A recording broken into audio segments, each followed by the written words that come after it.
Well, ladies and gentlemen, it finally happened. For those of us that have been paying attention to Tucker Carlson and the guests that he's had on of late, we kind of already saw this coming, didn't we? I know I did. I've been making a number of videos of late reacting to the recent guests and also Tucker Carlson's very own words or lack thereof. Yesterday, Tucker Carlson, or I think it was the day before, Tucker Carlson was actually praising Sharia law.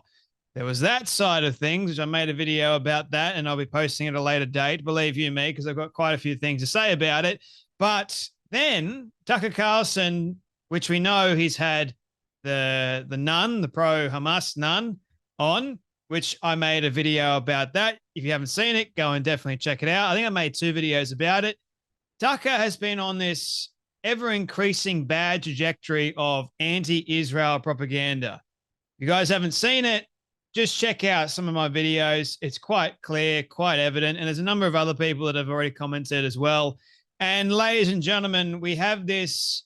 So we had Daryl Cooper, who, by the way, Tucker Carlson claims to be one of the most honest historians around. Keep in mind that Daryl Cooper is not a historian at all. Keep in mind that Daryl Cooper was the one that said Winston Churchill was the chief villain of World War II. That's not hyperbole. That was actually what he said. And the internet melted down, rightfully so, because Churchill is the greatest Briton around, and he saved us from having, well, all of us speaking German, right? If it wasn't for Winston Churchill and America, we would all be speaking German, wouldn't we? Tucker Carlson wouldn't be allowed to make this sort of podcast because he wouldn't be around, more than likely.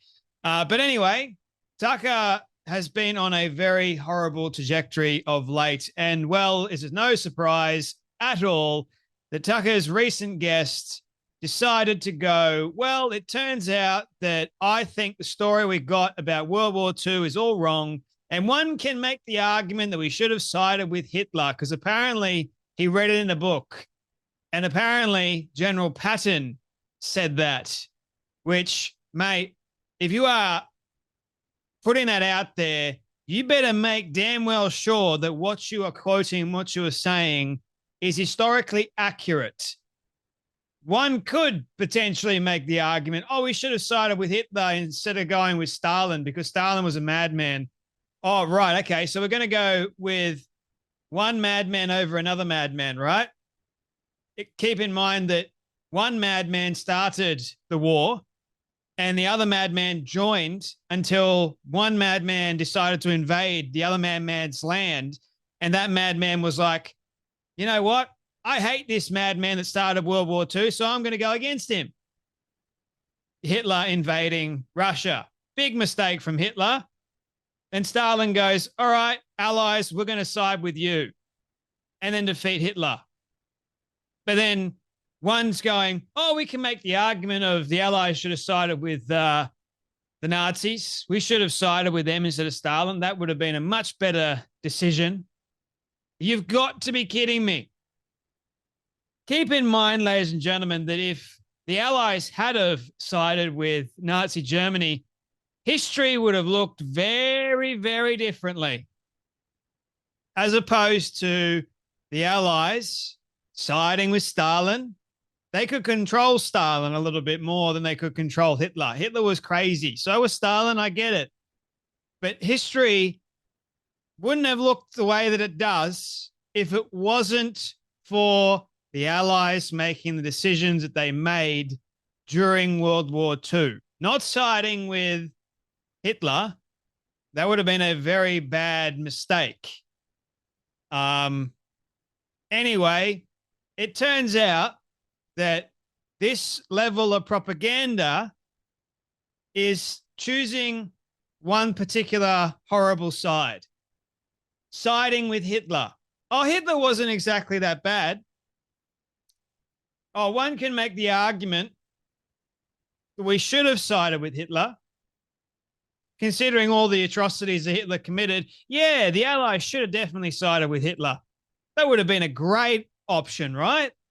No. But of course, Tucker Carlson's guest and Tucker himself, no pushback whatsoever, allows the man to speak and then also nods along. Same thing that he did with the president of Iran when the whole death to America came up. Tucker's just nodding along, no pushback. Same thing with the nun saying that Hamas are a bunch of resistance fighters, nodding along. Same thing, Hamas didn't do anything wrong. They were just defending their own lands. Sure, okay. They didn't kill 1,200 plus Israelis on October 7th. Yeah, sure, okay. They didn't do that. No. This is the Tucker Carlson, the 2.0 version of Tucker Carlson that we've come to know. One that is quite dangerous. We should have seen this when he was bringing on the likes of Daryl Cooper and saying he's the most honest historian around. He's not a historian at all. He's a revisionist history nut job. And then all the other guests he's had on since. Also Dave Smith being another one. So have a watch of this moment where this guy, not sure the guest's name, and I don't really care, but it's what he says. This is dangerous. Okay, have a watch. And it started when I read a book by Diana West, who would be good if you interviewed her. And it's this all revisionist history of World War II. And you go, well, why would you want to read that? Well, it turns out I think the story we got about World War II is all wrong. Actually. I think that's right. And then I read about FDR, and FDR's right-hand man was a Soviet spy. Certainly was. Right? And therefore... Confirmed. We should have been... One can make the argument we should have sided with Hitler and fought Stalin. Patton said that. So, and maybe there wouldn't have been a Holocaust, right? You know, but Stalin was awful by any metric, and we weren't his ally. The story is that there were a few missing American soldiers at the end of World War II in Russian territory. No. 15 to 20,000 were missing, and we left them there. And then you read about Pearl Harbor. We all sort of know the Pearl Harbor stories now, what we were told, but I dug into that, and you find out we knew to the morning that Pearl Harbor was going to get attacked. Stalin knew it was going to be attacked. He wanted us to take the Japanese off his flank, and FDR's right-hand man was okay with that because he was a Soviet spy, right?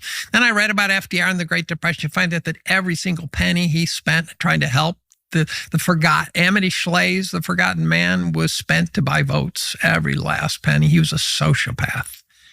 And the only thing he could do was lie. He was a compulsive liar. His inner circle had to... Guest goes, well, I think the story we got about World War II was wrong. And Tucker Carlson goes, well, I think that's right.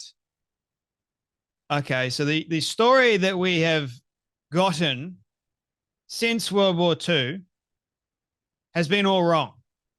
Apparently, we're supposed to get the story from the side of the Nazis.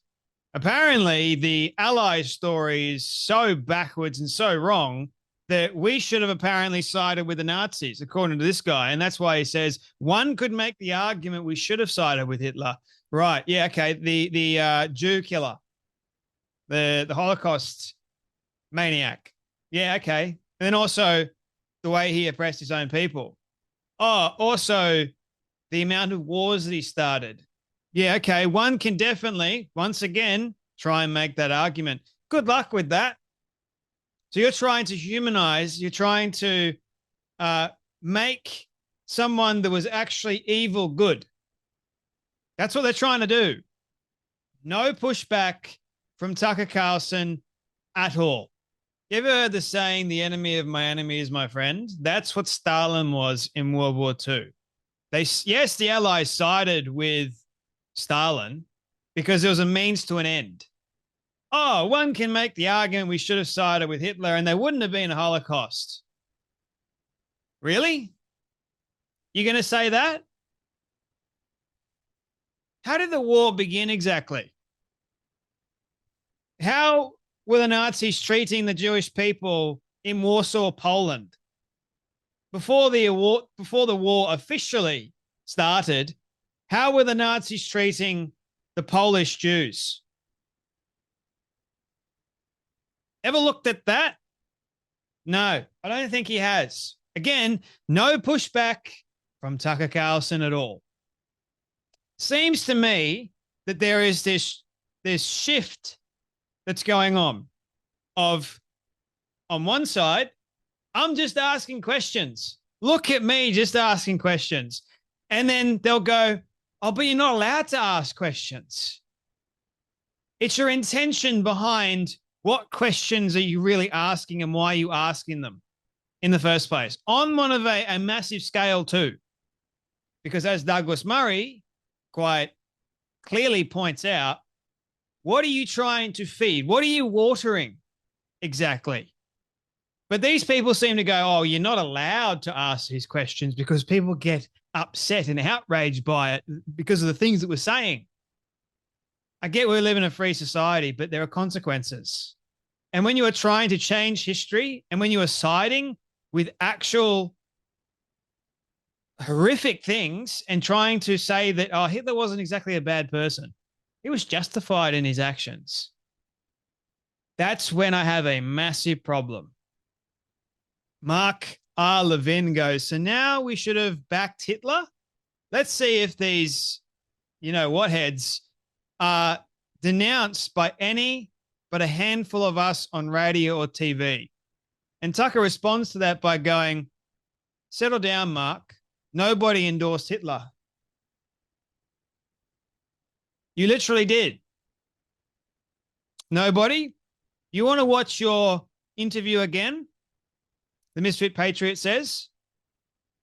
We just spent the better part of a decade fending off accusations of being Nazis only for Tucker Carlson to nod along as one of his guests said, one can make the argument that we should have sided with Hitler.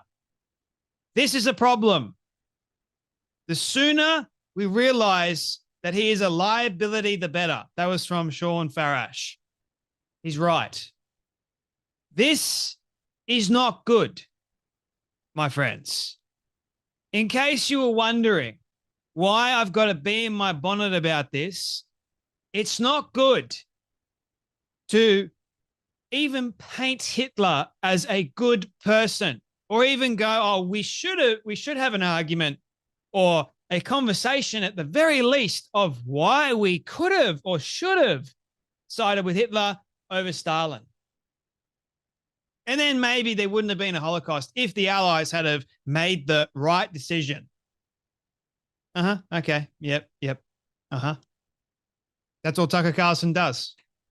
And this nut job calls himself a journalist? No. What are you trying to do? He's trying to change history to suit a particular narrative that is dangerous. Tucker, your guest started to say we should have sided with Hitler, and then you stopped and then stopped himself and added, one could make the argument. You didn't offer any pushback against the evil suggestion. And in fact, you frequently agreed with him during that segment of the interview, including when he said that we think about the whole story of World War II is wrong. Why? What are you trying to do? Are you trying to say that the Nazis were right and we should have gone along with them? That's what it seems like. Oh, we got the story of World War II wrong. Yes, that's accurate. And your guests are right, are they? Because they read a revisionist history book. Okay, I see. So Victor David Hansen, all the well-known historians around the world, they're wrong. Oh, by the way, it's modern history. So therefore, we have a lot more sources to go off. So therefore, it's not, oh, we don't actually know. We're speculating. No, it's actually, this is what happened. Oh, it's personal bias, Jay. Right, okay. I'm sure it was. I'm sure personal bias would have been, oh, yeah, the Holocaust. Okay, that's personal bias. Let's tell the Nazis' perspective of the Holocaust. I would love to hear that. These people are insane. They're trying to change history, trying to paint good people as bad people. That is dangerous. And Tucker should know better, but we've come to expect it, I think. Anyway, that's enough from me. You guys take care. Be blessed. And I'll see you all in the next video.